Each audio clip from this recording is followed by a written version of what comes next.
This is the Louie Tee Network.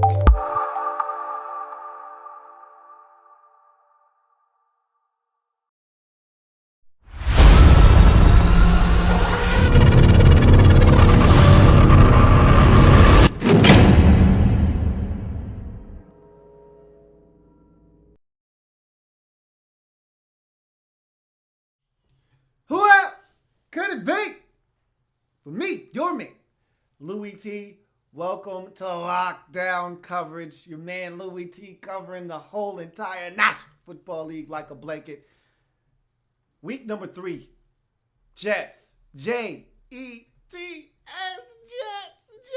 Jets. Taking on the Kansas City Chiefs. Wow. I didn't even take notes with this game because I had already knew what had happened going into this game. I just wanted to watch. I was a spectator. I was a spectator. I didn't need notes. I just wanted to enjoy the game. When you go into the game knowing the quarterback threw 6 interceptions, I just want to watch. I don't want to take notes. I don't want to be shackled by having to pay attention to small details. I just want to watch the interceptions and turnovers. When you hear that a team had 8 turnovers, I just want to watch them unfold, man, and watch them happen throughout the course of the game. And so we're going to get to the breakdown of this game here in a second. But as always, if this is your first time on this channel, welcome to the Louie Tee Network and subscribe to the channel on YouTube, Louie Tee Network, for more great content in 2016 and moving forward, man. I mean, like I said, I'm covering the entire league like a blanket, man. Draft coverage of every single game, all primetime games, you name it, I'm doing it, man. You don't need to go nowhere else, man. Sub up. For those of you on Twitter, I'm on Twitter. That's what's up. Go ahead and follow me on Twitter. @InTheLabRoom is the Twitter handle. Go ahead and give me a follow there. I'm on Facebook too, as you can see right up there. I'm on Facebook. In the Lab Room is the Facebook page. So go ahead and give me that thumbs up and like me there too. So let's jump into this breakdown, man. And this isn't much of a breakdown as much as it is a commentary on what I saw, man. And it wasn't that much of a blowout, so I'm not going to call this what I saw from afar because it wasn't a blowout. But when you got 8 turnovers, it's hard for me to concentrate on anything but because I'm sitting there like a little kid. A turnover's about to happen. One's about to happen. I know it. He threw 6 of them. One's got to be about to come now. So I just wanted to watch. I just wanted to watch the game and this look. Let's have the Ryan Fitzpatrick discussion, man. This is why it's funny to me because I talk to so many people and they love Ryan Fitzpatrick. Oh, I'd take Ryan Fitzpatrick over, and then they start naming random quarterbacks around the league. And I'm like, I wouldn't take Ryan Fitzpatrick over Josh McCown. Are you stupid? Or just crazy? You know, they start running off names. I'd take Ryan Fitzpatrick over this guy. Oh, yeah? Really? I've been saying this, and I told you it's a rule in the NFL rule book. If you just go check it out, no team with Ryan Fitzpatrick as its quarterback will ever make the postseason. It's a rule. Okay? Some rules are meant to be broken. Most aren't. That one isn't. Okay? You can't win with a guy that has the ability to throw 6 interceptions in one game. The only guy that I saw do that in a game and keep a straight face was Jake Delhomme. That was any good. Most guys that throw 5 or 6 picks in one game, they stink. And Ryan Fitzpatrick, I make fun of him all the time. I told you he's a competitor. He's a gamer. He's going to put his body on the line. That's why his teammates love him. He's going to give you a chance. But I don't want to call him a loser. He's not Jay Cutler. He's not a winner. Okay? He's not a consistent winner.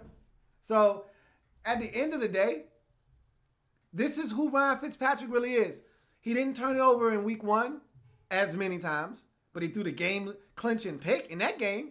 He didn't turn it over at all, and you guys were going goo-goo gaga over him against Buffalo. Oh, my God, the Jets have talent. They got Matt Forte now. They got Eric Decker.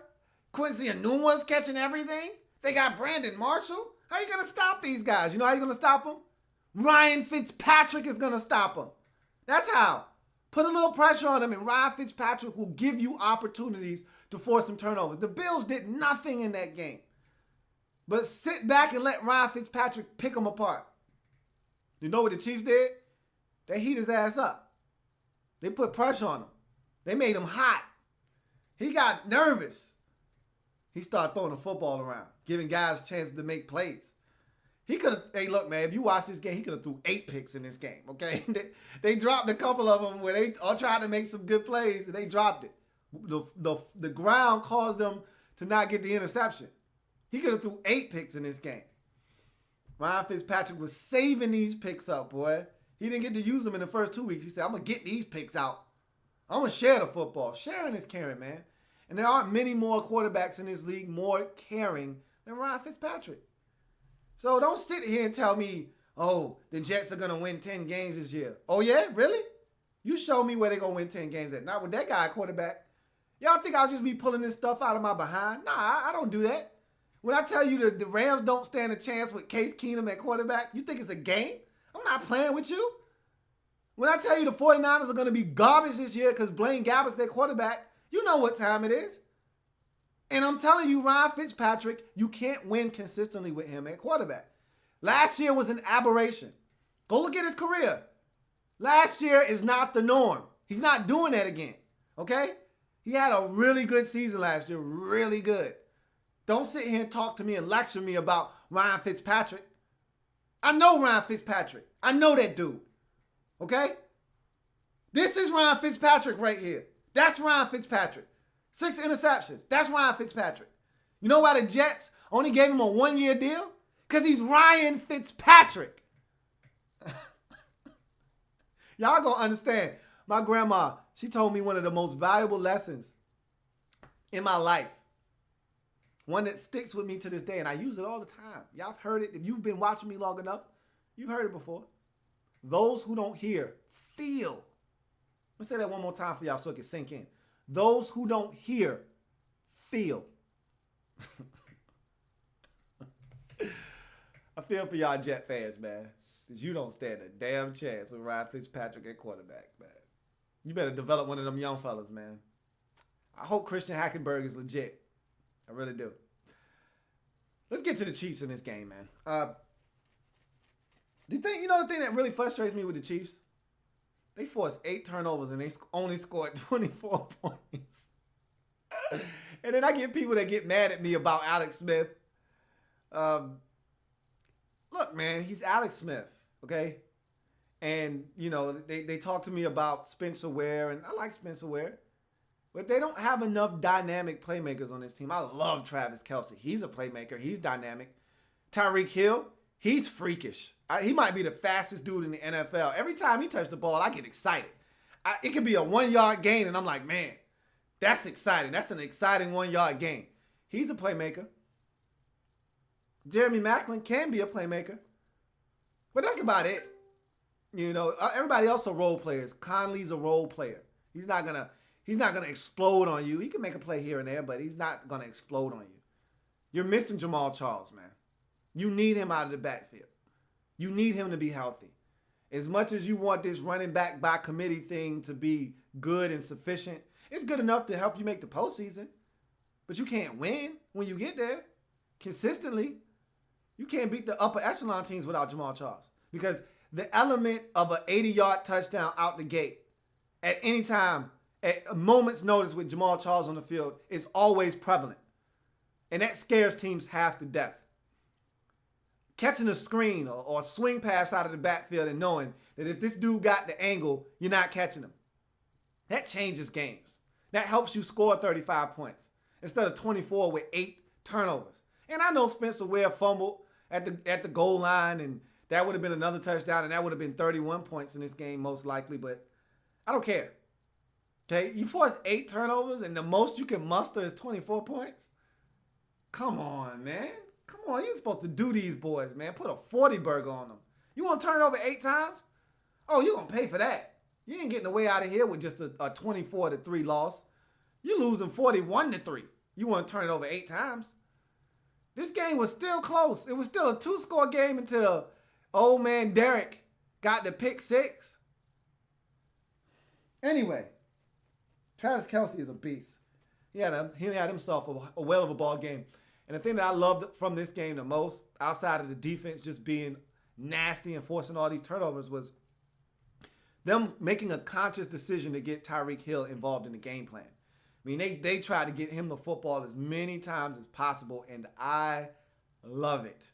I want to see this guy touch the football 10 to 12 times a game. Wide receiver screens, send him out on a route, send him on a deep ball, kickoffs, punts, you name it. I need to see it. Tyreek Hill is a big play waiting to happen. This guy is the truth. And so I want to see him touch the football. And apparently the powers that be in Kansas City agree with me because he touched the football quite a bit this last past game versus the Jets. I was pleased to see that. But this offense lacks explosiveness without Jamal Charles in it. And you can go ahead and say what you want. Alex Smith, he's a guy that's going to manage the game. That's what he does. You can want to change the narrative all you want, but it still remains the same. Alex Smith is Captain Schechter. And he's damn good at it. Like it, don't like it, I don't care. That's who he is. And he does a really good job at managing and controlling the pace of the game. But this team needs to be more dynamic. They need to be more explosive. And until you get Jamal Charles back in the backfield, I don't know if that's going to happen. No one's afraid of Spencer Ware. Charcandrick West is nice.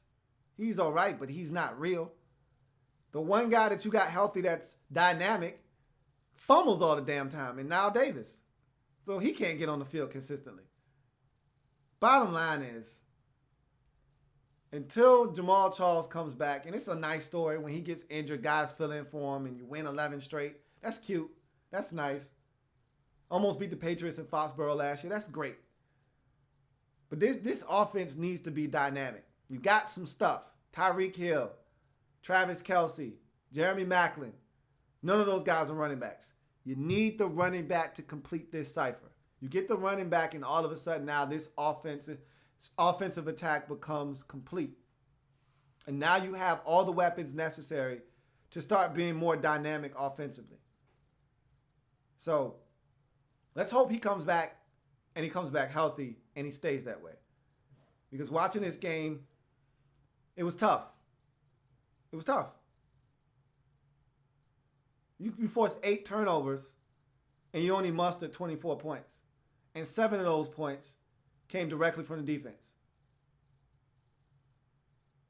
It's not cool. Not cool at all. But a win's a win in the National Football League, and the Chiefs dominated this game. 24-3 to notch their second victory of the season. Now, they got a big one. I want to see this. To me, both of these teams are really good football teams in the AFC. Steelers just coming off of a serious ass whooping at the hands of the Philadelphia Eagles. Chiefs coming off of destroying the Jets. This is an interesting matchup for me because I look at both of these teams as potential division winners in their respective divisions. But who's serious about winning their division? We're going to find out. Both of these teams right now sit at 2-1 behind the division leader that's 3-0. Ravens are 3-0 in the AFC North. Denver Broncos are 3-0 in the AFC West. You want your division? You want to take a step towards that? These are playoff teams meeting up next week. Pittsburgh Steelers at home on Sunday Night Football taking on the Kansas City Chiefs. That's a big one. If the Chiefs are serious, they already lost to one playoff team from last year in the Houston Texans. If they're serious, go to Heinz Field and beat the Pittsburgh Steelers. Prove you're serious. That's a big boy win right there. Go get that. That's going to be fascinating football. For the Jets, they're 1-2. They probably should be 2-1. They should have beat Cincinnati in week 1, but they blew it. And it is what it is. And they got a tough slate ahead of them. And I don't see them winning any more than 8 games this year, max. And there's more turnover games like this to come. It won't be 8. Fitzpatrick won't throw 6 picks. But there's a couple of threes coming. Trust me. Before this season is done. He's going to lead the league in interceptions this year. I can assure you of that. Unless Blake Bortles wants to take that title from him. They can go neck and neck with each other. Because Blake, he'll turn it over with you all day long if you let him. We'll see who takes that title this year. I'll be keeping my eye on that one. That's a race worth watching there. Ryan Fitzpatrick at quarterback. You guys kidding me? It's going to do it for this breakdown, man. I got Monday Night Football to watch. I'm going to get out of here and stop messing with y'all clowns, man. Ryan Fitzpatrick leading the Jets to the playoffs. You crazy? You know how many people told me they were going to the playoffs last week after they beat the Bills on Thursday night? So you know they got Ryan Fitzpatrick at quarterback, right? You must not know the rules to the game, man. Go read your NFL rule book and come talk to me, man. Ryan Fitzpatrick at quarterback. If it happens in the National Football League, whether big or small, cover it all here in the lab. Come back and join me as I continue to break down anything and everything in the National Football League. Ryan Fitzpatrick at quarterback. That man threw 6 interceptions in the game. Oh my God, he's so bad. I'm gonna see y'all next time, man. I got one more game to break down, of course, Monday night as well. But yikes! Zoinks! I'll see y'all next time, man. We changing the game one live feed at a time. See you next time on Lockdown Coverage.